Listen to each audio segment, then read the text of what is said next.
Ça y est, le troisième volet est enfin arrivé après 12 ans d'attente. Le voilà les gars, Scooby-Doo 3. Comment? C'est Ghostbusters? Non. En même temps, c'est vrai qu'il n'y avait pas de chien. Donc du coup, Ghostbusters, réalisé par Paul Feig, habitué aux comédies féminines comme Mes meilleures amies, très bien, Les Flingueuses, moyen, ou encore Spy, bien, nous offre donc ce remake ou reboot de la franchise Ghostbusters, dont le projet de troisième volet fut définitivement enterré à la mort d'Harold Ramis, l'un des comparses de l'équipe originale.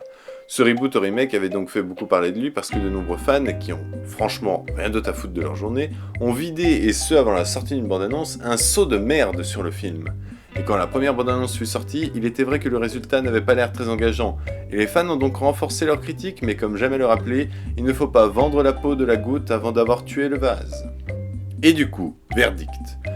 Ghostbusters est un bon divertissement. Alors c'est pas la comédie de l'année, mais le film fonctionne parfaitement, et ce grâce à son quatuor d'actrices féminines qui forment une dynamique d'équipe crédible et très attachante. Le scénario est que le personnage de Kristen Wiig, maître conférencier dans une université prestigieuse, voit son destin basculer lorsque son ancienne collègue jouée par Melissa McCarthy met en vente leur ancien bouquin sur les fantômes sur Amazon.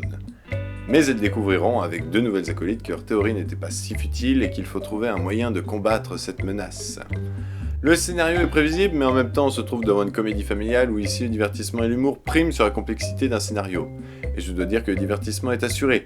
Le film se laisse regarder volontiers et ne contient aucune scène honteuse.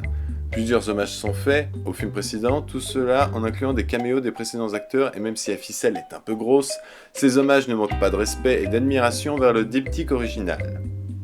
Les images du film sont par ailleurs magnifiques. Le film est très coloré, peut-être un peu trop, ce qui fait un peu Scooby-Doo. Les effets spéciaux ne sont d'ailleurs pas extraordinaires, mais ça passe allègrement. Finalement, Ghostbusters est une bonne surprise de par l'abattement médiatique qu'il a subi et qu'il ne méritait définitivement pas. Le film n'est pas meilleur que les films précédents, mais en même temps ce n'était pas l'objectif recherché par le réalisateur. Le film est différent, trace sa propre voie dans cet univers qu'il modifie, mais auquel il ne manque jamais de respect.